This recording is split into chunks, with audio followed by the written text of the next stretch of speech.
My Journey to America by Cameron Rich.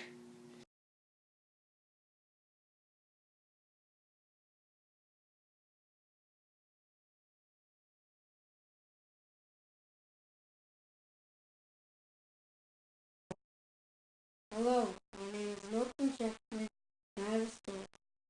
Just like any other person who emigrated to America in 1898.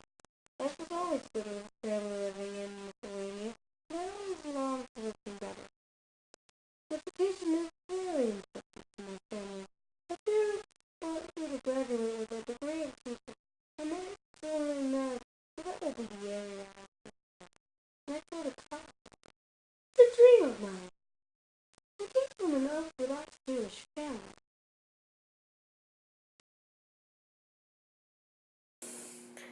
My grandfather, Zaya Shekman, was employed by the Tsar of Russia. His job was to buy lumber that was needed. He wore a ring that had an emblem of a bear. This was his ID that he would show so he wouldn't go to jail like the other Jews of our time.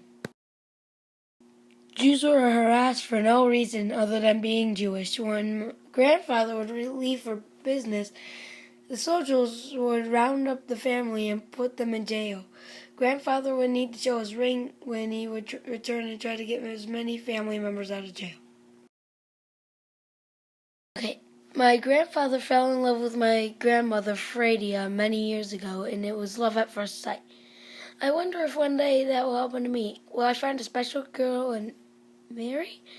Life here isn't that easy. At 17 years old, my grandfather took me on one of his business trips to help me become free from getting locked up and set me up to live with my Uncle Herzl, who was living in Philadelphia. He is a man who works with Golda Meir and 8 others starting the Zionist movement in America. His life sounds interesting to me.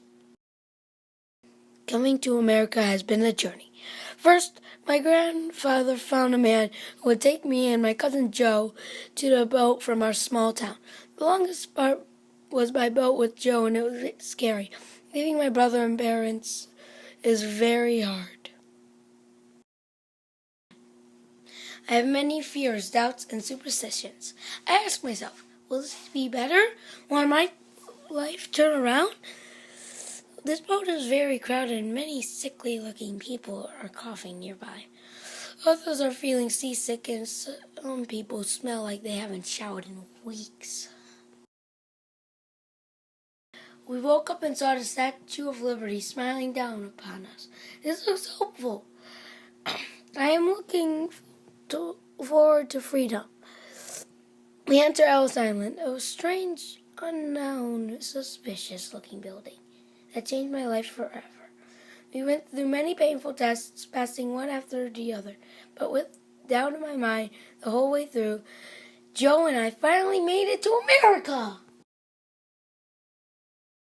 Luckily, my parents along with my uncle were both able to help me pay for college. I have started my studies and am doing really well in my teaching classes. I am an honor student and I have managed to get my scholarship for the rest of my education. My uncle is taking very good care of me and my cousin Joe.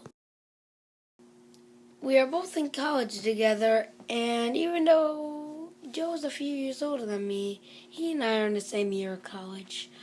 Joe didn't have the opportunity to have the same schooling when we were back in Europe. I'm lucky to have Joe to go through all of these experiences together.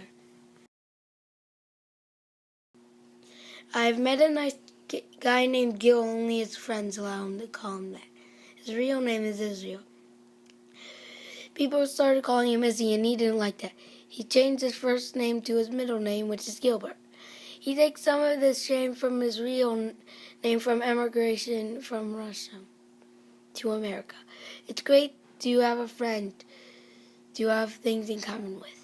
He owns a shoe store, and I get discounted shoes for him.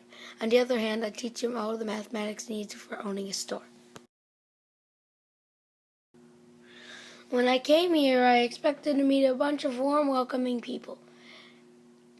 The first words I heard were, "Go back to your country, you European trash."